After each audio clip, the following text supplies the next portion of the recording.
Faly miarahaba ny tenako amin'izao androany izao dia manoana ny fiadanan'i Jesosy Kristy Tompo aminao sy ny ankonanao. Mialohan'ny hitondrako teny fampahirezana na fampianarana ho antsika indray dia endaosika hiaraka hivavaka. Ry Jehovah Ray ny Masina tsara indrindra, rainay amin'ny alalan'i Jesosy Kristy Tompo ianao. Misaotra anao ny amin'izao fotoana izao mbola ahafahanay indray fampianatra eto. Andriamanitra, misaotra ny amin'ny fotoana nomenao anay ary misaotra ny amin'ny tombonandro fahavelomana indray. Misaotra ihany koa ny amin'ny famindramponao. Tompo, araka ny teninao, n'aiza n'aiza ingonandrona telo amin'ny anarako dia voany aho. Mena fa eto ny fanatrehanao amin'izao androany izao. Eto ianao fanahy masonao, tendreo ny vavako ary ampiteny indray mba hitondra teny ho anao ary ho torotoroy ny fonay ho tany lonaka anirin'ny teninao. Misaotra iray io. Amen. Eny ary ato amin'ny Korintiana 1:12 izay mivaky toy izao amin'ny anaran'i Jesosy. Andiny fahaefatra ka hatramin'ny 10 amin'ny anaran'i Jesosy hoe zarazaraina ho samy hafa ny fanomezam-pahasoavana nefa ny fanahy dia iray ihany. Ary zarazaraina ho samy hafa ny fanompona nefa ny tompo dia iray ihany. Ary zarazaraina ho samy hafa ny asa nefa Andriamanitra dia iray ihany izay miasa ny zavatra rehetra amin'ny olona rehetra. Ary izy rehetra dia samy nomena fanomezam-pahasoavana ny fanahy azy soa. Ny anankiray nomena fanahy tena fahendrena ary ny anankiray teny fahalalana ary araka izany fanahy izany ihany. Ary ny anankiray finoana amin'izany fanahy izany ihany. Ary ny anankiray fanomezam-pahasoavana hoentina manasitrana amin'izany fanahy iray izay ihany. Ary ny anankiray manao fahagagana, ary ny anankiray maminany, ary ny anankiray mahafantatra fanahy samihafa, ary ny anankiray miteny amin'ny fiteny samihafa tsy fantatra, ary ny anankiray no mandika fiteny tsy fantatra. Izay teny izay no entiko andeha ampahafantarina antsika indray hoe ny fanahy dia iray ihany. Ny olona rehetra dia samy nomena fanomezam-pahasoavana. Izany rehetra izany dia zarazaraina ozy ny tenin'Andriamanitra eto araka ny sitrapony amin'ny olona rehetra izany dia samy nomen'Andriamanitra fanomezam-pahasoavana izao sy anao.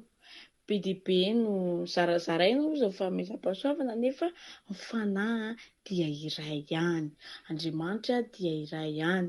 Ny olona rehetra dia samy mana fanomezam-pahasoavana ny anatiny ihany araka ny voavaky toy izay hoe ao no mety hoe mahay manasitrana, ao no manam-pahendrena, manam-pahalalana, ao no mamantatra amin'ny teny tsy fantatra, mamantatra ny fanahy samihafa. Hiditra amin'ilay ny fanomezam-pahasoavana amin'ny fahendrena. Misy ny olona dia tena manam-pahendrena mihitsiny ary misy ihany koa ny olona dia manam-pahalalana. Dia misy ny olona mahay manasitrana ary misy ny olona mahay maminany. Be dia be no hitantsika ety amin'izao tontolo izao ety. Mety hoe misy mahay manasitrana, misy avy amin'Andriamanitra dia misy avy amin'ny devoly. Misy ihany koa ny fanahy mamitaka, mody endry nefa ao anatiny ao tsy fantatra. Ao anatiny ao tsy fantatra. Misy ny fanahy mamitaka dia ohatran'ny fanahy bibilava. Molongolana aminao eo aloha hisafosafony tsara ianao juskany amin'ny tendanao. Afatotra ny amin'izay ianao. Avy eo izay izao ilay fanahy mamitaka izay. Ka inona ny fanomezam-pahasoavana anananao? Avoay izany anompoy an'Andriamanitra, atolory an'Andriamanitra fanomezam-pahasoavana izay anananao. Ohatran'ilay tao anaty baiboly ny sasany nomena talenta 5, nomena talenta 3, nomena talenta 2 ary tao koa nahazo anankiray. Fa ilay anankiray nalevony ny azy.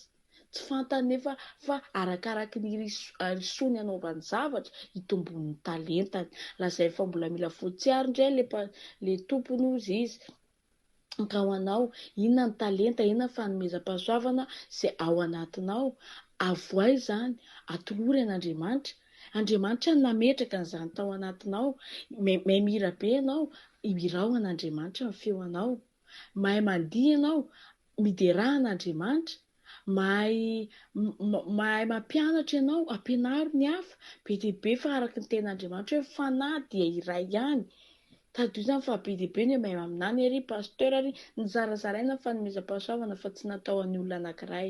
Ohatra ny anaty fiangonana anankiray misy pasteur mitondra ao, misy prophète ao, misy bishop ao, misy révérend ao, misy koa ny évangéliste ao. Be dia be ny anaty fiangonana anankiray ohatra dia tsiaro hosahan'ny pasteur daholo hoe sady trésorier no ohatra izao no mpitondra tanora, mpitondra vehivavy lehibe, mpitondra lehilahy lehibe, mpitondra diakona, mpampianatra sekoly ady fa anaty fiangonana izany dia be ny sampana ohatra ny hoe vatana anankiray dia misy ny ratsan-tanana, misy ny ratsan-tongotra, samy manana ny asany daholo nefa ireo. Dia ohatr'izay ihany koa ny anaty fiangonana. Misy pasteur ao fa misy andraikitra maro samihafa miara-miasa aminazy ao. Dia ohatr'izay ihany koa tsika amin'Andriamanitra. Vitan'Andriamanitra ny izany fa nohariny izao sy anao mba hanompo azy, mba hidera azy ary nomena fanomezam-pahasoavana. Tsisy olona ka tsy manana tao anaty baiboly ary hoe nanana talenta fa anankiray, nisy tao nanana anankidimy, arakaraka ny nampiasainy azy. Rehefa tonga ny tompony haka azy dia nitombo ilay anankidimy, nitombo ny anankiroa, nitombo ny tombo, fa ny anankiray nalevony ny asa satria tsy nanan-kasitraka izy hoe ny anah ny talenta anankiray fotsiny. Dia nalevony ny asa ka ho anao inona ny talenta ao anatinao. Avoahan'Andriamanitra izany. Ianao manana fanomezam-pahasoavana, ianao tian'Andriamanitra anie ianao malala eo imason'Andriamanitra ianao ary nomen'Andriamanitra tsy nomeny fanomezam-pahasoavana ny olona rehetra fa samy manana daholo. Hitantsika angamba misy ny olona matanjaka be mihitsiny dia misy ny olona somary hoe reradreraka. Misy ny olona tena hoe manam-pahalalana, reny mianatra eny ambaratonga samihafa reny hoe misy filoham-pirenena malagasy anankiray izay rehefa vita ny mondazy nitondrany teo amin'ny fitondrany dia niverina nampianatra any ivelany izy ary mpampianatra filozofia mihitsy izy. Tena hoe manam-pahalalana be izany izy, mampianatra efa hoe any mihitsiny. Ka ho antsika tsirairay avy samy nomen'Andriamanitra fanomezam-pahasoavana na izao sy anao. Mety eo izy ianao ny ianao tena vavaka mahery vaika, ny ianao manao intercession any hafa ianao, izay ny fanomezam-pahasoavana ao anatinao dia avoay izany ho an'Andriamanitra. Avoay izany fa aza tazomintsika ho antsika samy rery. Be dia be ny fanomezam-pahasoavana, mety hoe ao mahay maminany, ao no mahay manasitrana, ao no mana finoana be, ao no mahay mampianatra, ao no mahay manam-pahendrena, fa ny fanahy izy dia iray ihany. Izao tontolo izao izany mety hoe samy mana ny fiainany ny olona, samy mana ny fitondrany azy ny olona, samy mana ny fomba vavaka, betsaka ny anaram-piangonana, betsaka ny hoe samy mana ny fitondrany fiangonana, fa ny fanahy ozy izy dia iray ihany. Tadio izany fa na dia teny iarao hoe za finoana ohatr'izao, za mivavaka ohatr'izao, ny fanahy dia iray ihany fa tsy hoe akory ny hoe rehefa fiangonana ohatr'izao dia mena ny Andriamanitra any, dia rehefa fiangonana ohatr'izao dia mavokely, dia rehefa fiangonana ohatr'izao dia orange. Fa iray ihany, fotsy ihany ny Andriamanitra izay vavantsika, fahazavana iray ihany. Ka aoka raha manana talenta ianao, manana fanomezam-pahasoavana ianao, dia fantaro izany fa iray ihany fa na miasa amin'izao tontolo izao, fa tsy hoe akory ny hoe ianona ohatr'izao, ianona ohatr'izao, fa iray ihany. Ka aoka tsika kristianina manko mazana mifanenjika. Rehefa manao fampifagagana ny atsy ambadika atsy dia hoe mety manao zavatra hafa mihitsy angamba nefa tena tsy possible mihitsy izany. Samy mana fanomezam-pahasoavana ny olona araka ny tenin'Andriamanitra. Mety tsy mahay manao fahagagana ianao fa ny hafa mahay manao fahagagana, fa misy talenta ao anatinao, fa indraindray tsy avoakantsika ilay izy. Indraindray tsy avoakantsika ilay izy dia hoe manenjika ny hafa avy eo. Fa aoka mantatra antsika hoe ireny olona rehetra mahay zavatra reny ka mijoro amin'ny anaran'i Jesosy Kristy Tompo reny dia avy amin'Andriamanitra, dia iray ihany ny fanahy. Tadio fa izao fiangonana rehetra izao mety hoe samy manana ny anarany, fa iray ihany ny toerana misy antsika dia any an-danitra, eo ankavanan'Andriamanitra iray ihany. Izay no misy antsika. Ka aoka hoe ho anao manana talenta ianao, manana fanomezam-pahasoavana ianao, avoahan'Andriamanitra izany. Tadio fa fanahy iray ihany koa araka ny tenin'Andriamanitra reny rehetra reny. Ka aoka tena hoe anana hoe an'Andriamanitra ny fanomezam-pahasoavana izay ao anatiko, hoe mamantatra izany hoe za dia nomen'Andriamanitra fanomezam-pahasoavana. Avoa izay mety hoe mahay mitendry ianao, mety hoe mahay mandihy ianao, mahay mandrary be dia be. Hitanao zao ohatranahy zao za dia tsy mahay mandrary zany mihitsy. Nefa misy olona mahay mandrary sy tia harona reny mahay an'ireny. Dia mety hoe misy olona koa mahay volo dia mamboatra volo izy, mamboatra volon'olona. Nomen'Andriamanitra talenta amin'izay izy. Mety hoe misy hoe mahay manao décoration, mahay manao trano, ao ihany koa ny tena hoe mahay manjaitra.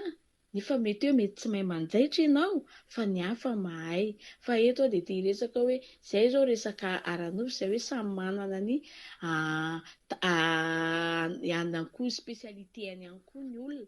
Fa eto dia miresaka momba ny amin'ny fanjakan'Andriamanitra. Dia ao ny mahay manao fahagagana, mahay manasitrana, mahay mamantatra teny amin'ny teny tsy fantatra. Ao ihany koa no mahay zavatra maro samihafa. Ka ho anao, inona ao anatin'ireo ny ianao? Avoay izany ho an'Andriamanitra. Mahay manao intercession ny hafa ianao, itoam-bavaka ny hafa, aza reraka, mitondram-bavaka ny hafa.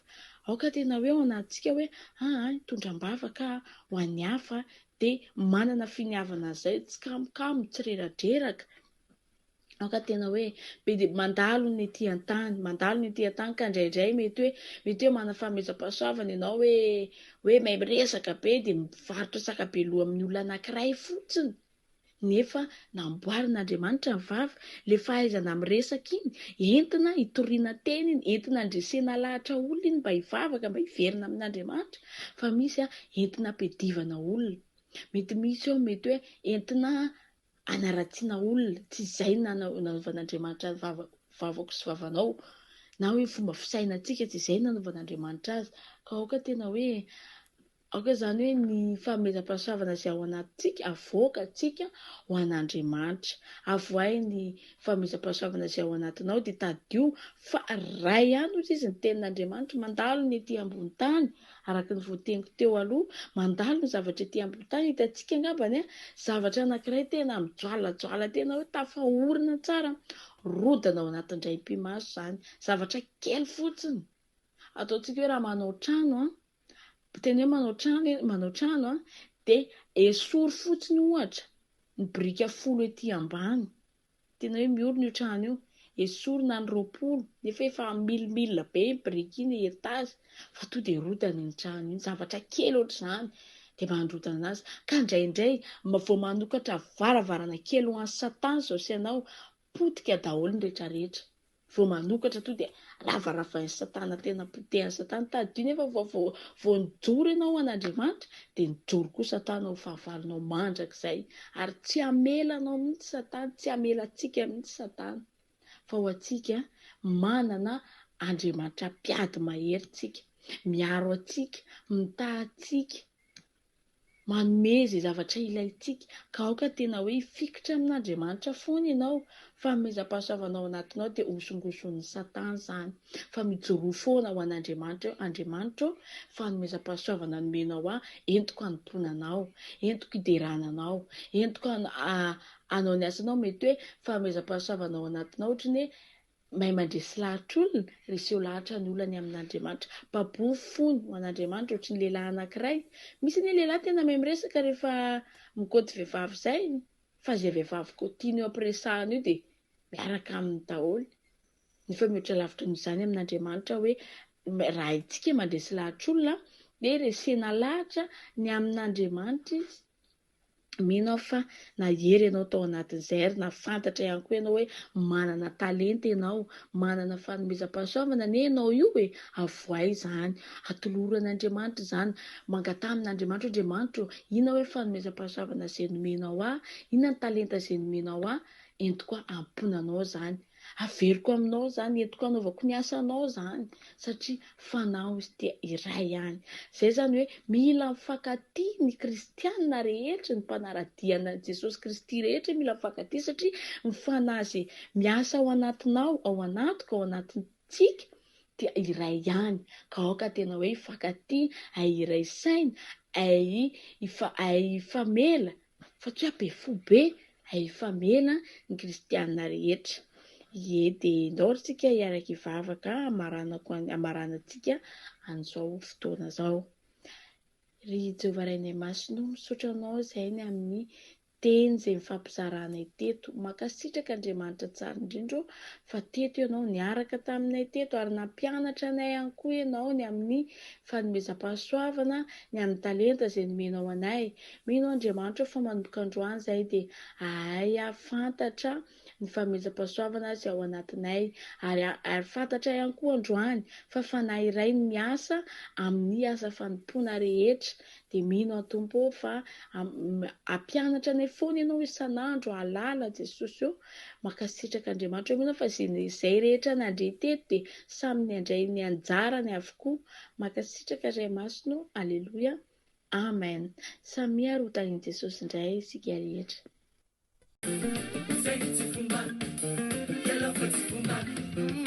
Sambatra tsika zay manana talenta navanjagna ary namianjagna ary isan-karazany mahay mihira mahay mani samy nahazo tandrify anazy ny tsarakaraiky misy mahay mihira mahay mani samy nahazo tandrify anazy ny tsarakaraiky misy mahay mihira